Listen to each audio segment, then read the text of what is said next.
본인이 저질렀던 행동 중에 가장 좀 철이 없었다라고 좀 후회될 만한 행동이 뭐가 있습니까? 철이 없었죠. 커피가 좋다고 커피 농장을 산 거. 아이고. 정확하게 얘기해 주시죠. 철이 없었죠. 네. 없는 커피 농장을 샀다는 거. 그러니까. 실체도 없는 커피 농장을 샀잖아요. 지금은 쑥대밭이죠.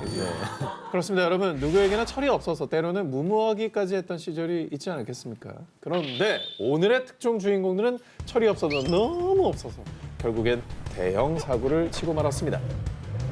오늘 어이상실, 주먹 불끈, 혈압이 쫙 상승하실 테니까요. 시청 전에 미리 양해 말씀 부탁드립니다. 이것이 되고 싶었던 소년. 지난 1월 영국 그레이터 맨체스터주 갑작스런 복통을 호소하며 엄마와 함께 병원을 찾은 12살 소년 라일리 모리스는요. 장장 6시간에 걸친 대수술 끝에 다행히도 목숨을 건질 수 있었습니다. Never, ever, ever. 혹시 뭐 그런 거 아니야? 슈퍼맨 되고 싶어 나르고 그런 거 아니야? 예전에 그냥 뭐 뒤에다 뭐 두르고 뛰어내리고 막 그랬잖아요. 아니 그냥 뭐 장난이면 좋지만 네. 방금 기사 내용이 6시간이나 수술을 받을 정도면 굉장히 심각한 상태였거든요. 그러는데. 자, 사실 모리슨의 수술을 집도한 의사는 처음 그의 상태를 보고 경악을 금치 못했는데요. 뭐예요? 위에는 뭐 링같이 보이는데? 그 정체는 바로 자석! 그것도 한두 개가 아니라 무려 54개의 자석이 발견됐던 겁니다. 한두 개가 아니라 54개면 네. 이거 뭐 강제로 먹인 거 아니야, 누가? 학대로? 철이 없었죠. 자석맨이 되고 싶어 자석을 삼켰다는 게. 평소 모리슨은 과학에 푹 빠진 호기심 많은 소년이었는데요. 어느 날 문득 떠오른 궁금증 하나. 자석을 삼키면 내 배에 금속이 붙을까? 그 엑스맨의 그 있잖아. 매그니토. 매그니토. 그리고 지난 1월 1일 이 말도 안 되는 호기심을 해결하기 위해 모리슨은 직접 실험에 돌입. 작은 구슬 모양의 자석 한 묶음을 꿀꺽 삼켰는데요. 아, 어떡하려고 그러냐. 그러나 시간이 지나도 몸에 금속이 붙지 않고 아무런 효과가 없자 며칠 뒤 다시 한번 자석 묶음을 삼켰던 겁니다. 한 번 더 한 거예요? 한 번 더요. 그 들어간 자석끼리 붙겠다. 이 54개의 자석을 삼킨 뒤 복통이 시작되자 엄마, 실수로 자석을 삼켰는데 너무 아파요. 모리슨은 엄마에게 실수로 자석을 2개 삼켰다고 거짓말을 했다고 합니다. 엄마한테까지 또 거짓말을 한 거예요, 지금. 혼날까 봐, 혼날까 봐. 자석맨이 되기 위해 자석 54개를 삼킨 철부지 소년 모리슨. 2번 다시 이런 위험한 실험은 하면 안 된다. 다음 특종은요. 자식의 철없는 행동 때문에 3천만 원도 아니고 3억 원도 아니고 무려 38억 원이 하루아침에 공중분해 돼버린 사건입니다. 자, 미국의 억만장자이자 유명 펀드 회사의 창립자인 팀 길런의 17살 아들 게이지 길런은요. 지난해 11월 아파차 뽑았다 널 데려올까? 진짜 못한다. 트로트였어요? 아니, 그게 아니라 뭘 노래 트로트 몰라? 비하 발언입니까? 아, 비하 발언이라는 건 본인이 노래 못했다는 걸 인정하는 거야.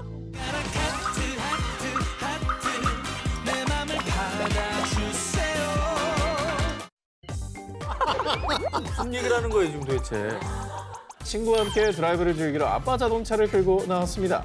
이 차는요, 이탈리아 고급 스포츠카 브랜드 피사의 스포츠카인데요. 가격은 무려 한화로 약 38억 원. 그리고 1년에 40대밖에 생산이 되지 않는 최고급 슈퍼카였습니다. 이만저만 비싼 차가 아니기 때문에 이거는 문 열고 탈 때도 조심조심 뭐 이렇게 안 긁히는 슬리퍼 같은 거 신고 타야 될 것 같아요. 자, 그렇게 친구들과 함께 한껏 기분을 내며 텍사스주 댈러스의 도로를 신나게 달리던 게이지. 그런데 얼마 지나지 않아 그가 운전하던 차량이 도로가에 있던 나무와 충돌하는 사고가 발생했습니다. 아우, 끔찍해. 아우. 자, 다행히 운전자 게이지와 동승자 친구는 경미한 부상만 입고 무사히 차량에서 빠져나올 수 있었고요. 다행이네. 자, 다른 차량과는 충돌하지 않아서 다행히 추가 인명 피해도 없었습니다. 하지만 차의 상태가 너무나도 심각했습니다. 차의 앞부분은 심하게 찌그러지고 차체 일부는 찢겨나가 도로 바닥에 나뒹굴기까지 했습니다. 자, 그런데 말입니다. 게이지는 여기저기 구겨지고 찢겨나간 슈퍼카를 재미있다는 듯 촬영했습니다. 제가 말씀드렸죠, 얼마짜리인지. 38억 원입니다. 몇 년 뭐 평생 일해야 되는 거 아니에요? 거의? 아유, 저 어떡하냐. 아유, 나 뭐 머리가 아프다. 그런데요, 게이지의 철없는 행동은 여기서 그치지 않았습니다. 사고 다음 날에는 본인의 SNS와 너튜브 채널에 사고 당시 사진과 영상을 게시. 심각한 부상을 입거나 죽을 수도 있었던 상황이었어요. 자, 이번 사고를 통해서 사람들에게 감사하고 살아야 된다는 걸 깨달았죠. 하지만 이를 본 누리꾼들은 냉소 그 자체. 철이 없어도 너무 없다. 사고 낸 게 자랑이냐? 라며 아파 차를 끌고 나와 사고를 냈으면서도 부끄러운 줄 모른다고 비판했고요. 이에 게이지는 얼마 후 관련된 영상과 사진을 모두 삭제했습니다. 올린 심리가 뭘까요? 좀 이제 부러워하길 바라는 그런 마음이겠죠. 것도 좀 과시욕도 있고 뭐 관종의 그런 기운도 있고요. 너무 철이 없다. 저게 자랑할 일은 결코 아니었을 텐데.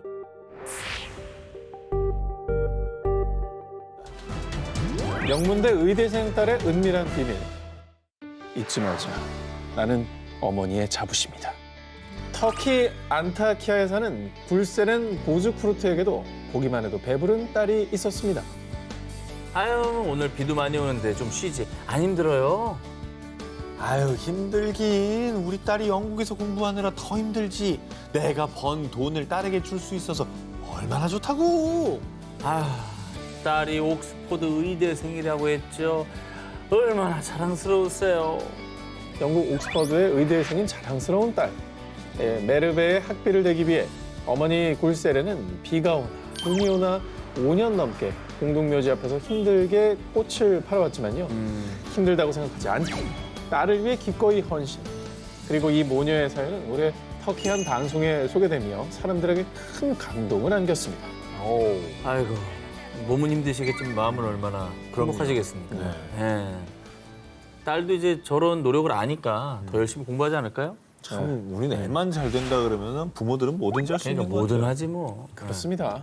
딸 메르베는 자신을 위해 고생하는 어머니를 위해 좋은 신경외과 의사가 되어 보답하겠다라는 뜻을 밝혔는데요.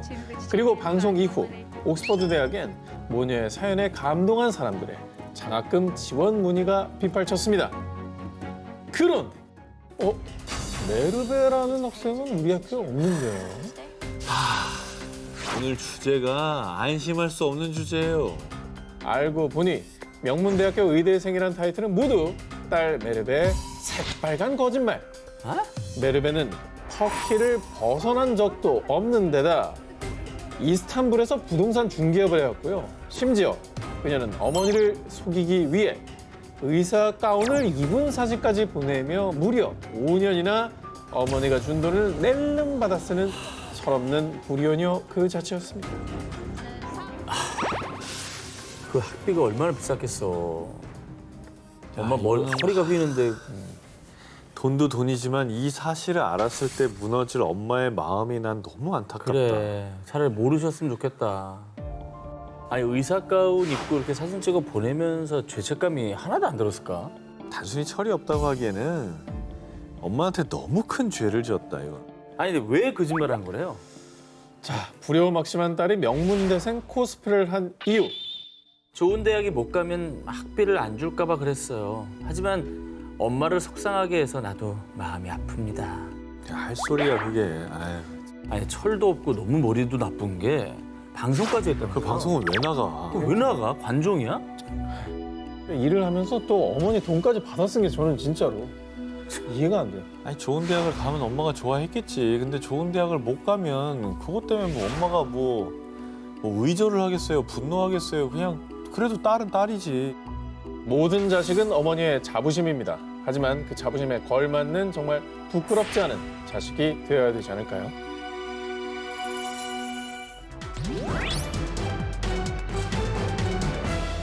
(2018년 7월 31일) 이탈리아에서 공개된 한 동영상. Mi danno la possibilità di comunicare per l'ultima volta con l'Italia. Io chiedo all'Italia di aiutarmi, che mi uccideranno se la cosa non si risolve in tempi brevi. E io chiedo di aiutarmi. 이게 보통 뭐 납치돼서 어떤 협박용으로 찍은 영상들이 많았잖아요. 그렇죠. 지금까지. 그런 게 아닐까 생각이 드는데요. 그렇습니다. 무릎 꿇고 도움을 요청하는 남성은요. 2016년 10월 터키로 여행을 간 뒤 가족들과 연락이 두절됐던 이탈리아의 사업가 알렉산드로 산드리니였는데요. 그가 실종된 지 약 1년이 지난 2017년 12월 산드리니의 가족들에게 걸려온 전화 한 통. 산드리니는 우리가 데리고 있어. 몸값 두둑하게 준비해 놓는 게 좋을 거야. 산드리니가 터키와 시리아의 접경지대에서 한 무장 세력에 납치돼 구금돼 있다는 사실이 알려졌던 겁니다. 아, 가족들이 얼마나 놀랐을까요? 미치죠. 그러니까. 예. 사람만 돌아와 다오라는 마음이었을 텐데. 이후 산드리니의 피랍 동영상이 공개되자 그를 자국으로 데려오기 위해 이탈리아 외무부가 적극 협상에 나섰고요. 정말 다행히도 2019년 5월 약 3년 반 만에 산드리니는 그리운 가족들의 품으로 돌아올 수 있었습니다. 어우, 다행이네요. 그리고 당시 주세페 콘테 이탈리아 총리는 그를 구출한 이탈리아 정보당국의 수사에 감사의 뜻을 표하기도 했는데요. 그런데 말입니다. 이 사건엔 어마어마한 반전이 숨어 있었습니다. 뭐야? 지난 4월 이탈리아에서 전해진 충격 소식. 납치 자작극 꿈이다 실제 인질이 된 산드리니. 뭐라고? 자작극을 하다가 인질이 된 건 무슨 말이야? 이탈리아의 대테러 수사기관에 따르면 2016년 산드리니는요. 납치당한 척하다가 이탈리아 정부한테 몸값 받으면은 5대5로 오케이? 3인조 갱단과 셀프 납치극을 작당했던 겁니다. 게다가 갱단이 정부와 협상할 동안 산드리니는 한 빌라에서 편안하게 지내기로 입을 맞춰놓은 상황이었죠. 입이 많이 그래가지고. 아유, 생각이 짧다. 정말 돌머리다, 돌머리야. 그러나 그의 단꿈은 금방 산산조각 나고 말았습니다. 3인조 갱단이 산드리니를 데려간 곳은 편안한 빌라가 아니라 터키와 시리아의 국경 지역에 위치한 시리아 한 무장단체의 근거지. 그러면 걔네들 총 들고 있는 애들이 우리가 우리가 왜 오를 먹고 우리가 있어요? 왜 5밖에 못 먹죠? 이럴 수 있는 거거든. 일은 우리가 하는데 왜 얘한테 오를 주냐? 일도 아까운데 이럴 수 있어. 그들은 산드리니를 배신하고 실제 무장단체에 그를 팔아넘겼던 겁니다. 와. 아니 왜냐면 상황은 만들어졌잖아. 자기가 만들어놨잖아. 그 자기가 데리고 있을 이유가 없지. 팔아 넘기는 게 낫지. 이후 연기가 아닌 실제 인질이 된 그는 9제곱미터의 비좁은 방에 갇힌 채 약 3년이라는 시간을 보냈다고 합니다. 얼마나 후회했을까. 개인을 넘어서서 이건 사회 전체에 엄청난 피해를 준 겁니다.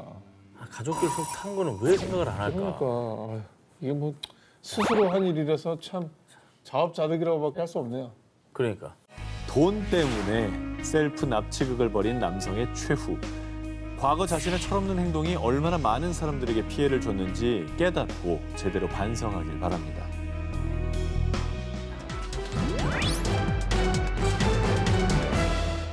(2019년 4월) 미국 뉴욕주 수백억을 가진 독일 재벌가의 상속녀이자 뉴욕 사극의 유명 인사로 알려진 애나 델비가 법정에 들어서자 언론의 관심이 집중됐습니다. 뭐 갑질 어허. 아니면 상속 문제로 가족들 간에 뭐 싸움이 벌어졌다는 문제. 2013년 뉴욕 패션쇼장에 등장하며 단숨에 사교계 색별로 떠오른 애나 델비. 그녀는 머리부터 발끝까지 온갖 명품으로 치장을 했고요. 한 달에 수천만 원을 내고 맨하튼 고급 호텔에 숙박하며 $100짜리 팁도 척척. 그녀의 삶은 화려함 그 자체였습니다. 그런데 당신을 사기 혐의로 체포합니다. 사실 그녀의 머리부터 발끝까지 모든 게 가짜. 독일 부호의 상속녀라던 애나 델비의 실체는 평범한 기자 출신의 애나 소로킨.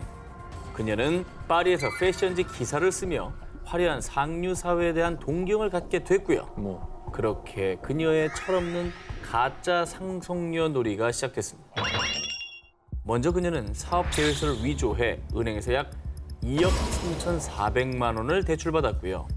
처음에는 사교계에서 환심을 사기 위해 스스럼 없이 지갑을 열었습니다.